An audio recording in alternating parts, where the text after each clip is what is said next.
Hello বন্ধুরা, আমি সুস্মিতা নতুন আরও একটা ব্লগ ভিডিওতে সবাইকে স্বাগত জানাই।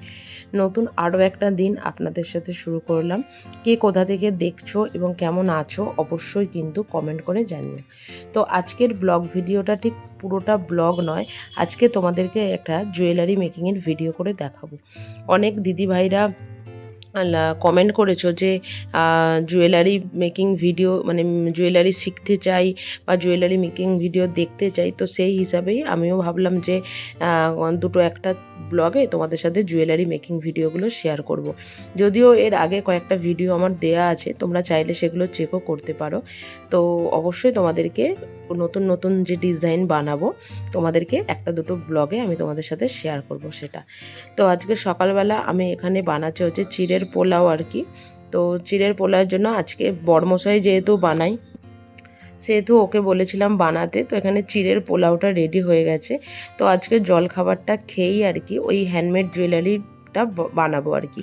তো যে ডিজাইনটা আজকে তোমাদেরকে আমি দেখাবো সেই ডিজাইনটা না এখন আমি যে সেল করি এখন সেখানে আর কি বলতে পারো খুব ডিমান্ডিং হয়ে আছে আর কি। এর প্রত্যেকটা কালার, এর অনেকগুলোই কালার হয় এবং সিলভার গোল্ডেন দুটোই হয়।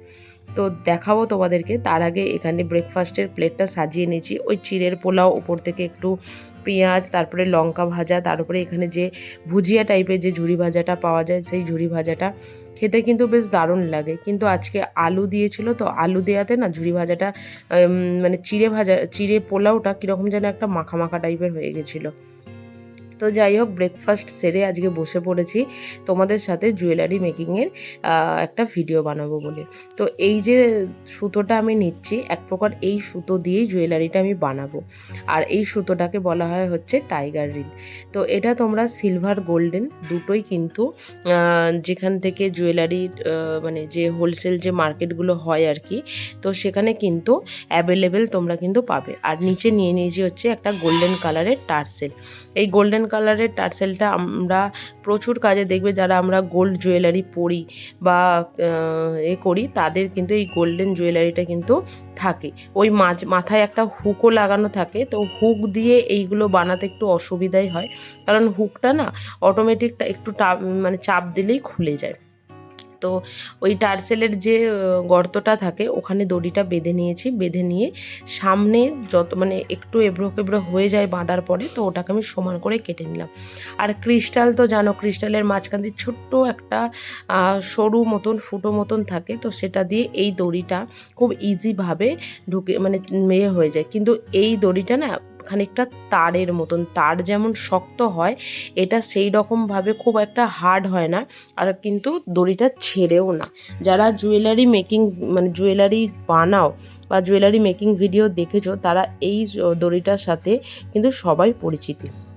তো এখানে আমি একটা ব্লু কালারের ক্রিস্টাল দেওয়া হার বানাচ্ছি। আর ব্লু কালারের এদিকে আমি 20টা দেবো, ওদিকে আমি 20টা দেবো, আর মাঝখানে আমি একটা চার্মস দেবো। তাই জন্য আমি এখানে গুনে নিলাম যে কটা ক্রিস্টাল হয়েছে, কারণ সমান সমান না হলে না কাজের ক্ষেত্রে খুবই অসুবিধা হয়। তো এরপর আমি একটা সিসি বল দিয়ে দেবো। এই যে গোল্ডেন কালারের বলগুলো দেখছো এগুলোকে বলা হয় হচ্ছে সিসি বল। তোমার এটা তোমাদের সিলভার কালারের পাবে, গোল্ডেন কালারের পাবেও, এবং এর অনেকগুলো সাইজ হয়। 6mm হয় কিনা আমি বলতে পারবো না, 8mm, 10mm, 12mm, প্রচুর রকমের সাইজ কিন্তু হয়। যখন আমি প্রথম জুয়েলারি বানাই তখন কিন্তু আমি এত কিছু সাইজ বা এত কিছু কালার পাওয়া যায় আমি কিন্তু কোনোটাই জানতাম না। মানে প্রথম থেকে এই একটা সাইজ দিয়ে কাজ করে এসেছি বলে এখন এর ছোটোটাও আমি নিয়ে কোনো দিন কাজ করি না, আর এর বড়টাও আমি নিয়ে কোনো কাজ করি না। আমার এই সাইজটাই লাগে, আর এই সাইজটা হচ্ছে তোমাদের 10mm। তো ওই দুদিকে দুটো সিসি বল দিয়ে এই যে ছোট্ট মতন লকেটটা দেখছো, এই লকেটটার সাথেও কিন্তু তোমরা পরিচিত। আমি যে জুয়েলারিটা আজকে বানাচ্ছি এর টোটালটাই কিন্তু তোমরা সিলভার গোল্ডেন দুটোই কিন্তু পেয়ে যাবে। তো ওদিকে যেহেতু 20টা ক্রিস্টাল দিয়েছি সেই কারণের জন্য আমি এদিকেও 20টা ক্রিস্টাল দিয়ে দেবো, তা না হলে না জিনিসটা এবড়ো খেবড়ো হবে। তো 20টা ক্রিস্টাল দেবার পরে যে দুটো সুতো আমি মানে নিয়েছিলাম সেই দুটো সুতোকে আবারও ওই টার্সেলের মাঝখান দিয়ে আমি এদিকে ভালো করে ওটাকে গিট বেঁধে দিচ্ছি যাতে এটা খুলে না যায়।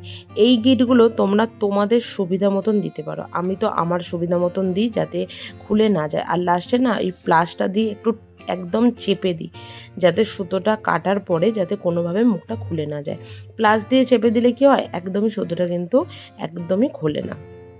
তো হারটা আমার মোটামুটি বলতে পারো 90% কমপ্লিট হয়ে গেছে। এর একটা ইয়াররিংসও হয়, তো সেই ইয়াররিংসটার হ্যাঙ্গিংটা আমার কাছে নেই বলে তোমাদের সাথে ইয়াররিংসটা শেয়ার করতে পারলাম না। ইয়াররিংসটা আমি অন্য কোনো জুয়েলারির মানে অন্য কোনো কালারের এই হারটা যখন বানাবো তখন তোমাদের সাথে শেয়ার করব। আর এদিকে আমি নিয়ে নিয়েছি কিছু হেডপিন।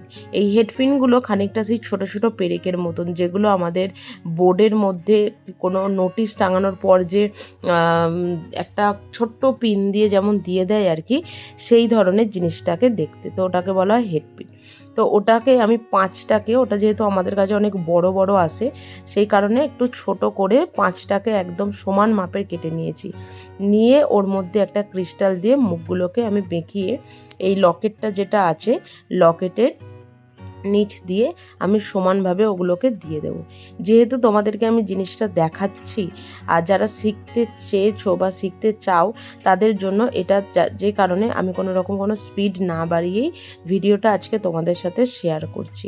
এই দেখো 5টা হেডপিনের মধ্যে একটা একটা করে ক্রিস্টাল দিয়ে, হ্যাঁ তোমরা সেখানে এটা 2টোও দিতে পারো কি 3টেও দিতে পারো, যে হেডপিনটা যেমন লম্বা হয় আর কি সেই হিসাবে। তো চলো মোটামুটি হারটা আর একটা দুটো দিলেই কমপ্লিট হয়ে যাবে। তার সাথে সাথে ব্লগটা এখানেই শেষ করছি। যদি কিছু ভালো লেগে থাকে অবশ্যই লাইক করো, শেয়ার করো, চ্যানেলটি সাবস্ক্রাইব করে পাশে থেকো। এবং তোমাদেরকে যে মানে এই যে জুয়েলারিটা দেখালাম, এরকম যদি জুয়েলারি তোমাদের ভালো লেগে থাকে অবশ্যই কমেন্ট করে জানিও, আমি আরও কিছু নতুন নতুন ডিজাইন তোমাদের সাথে শেয়ার করব।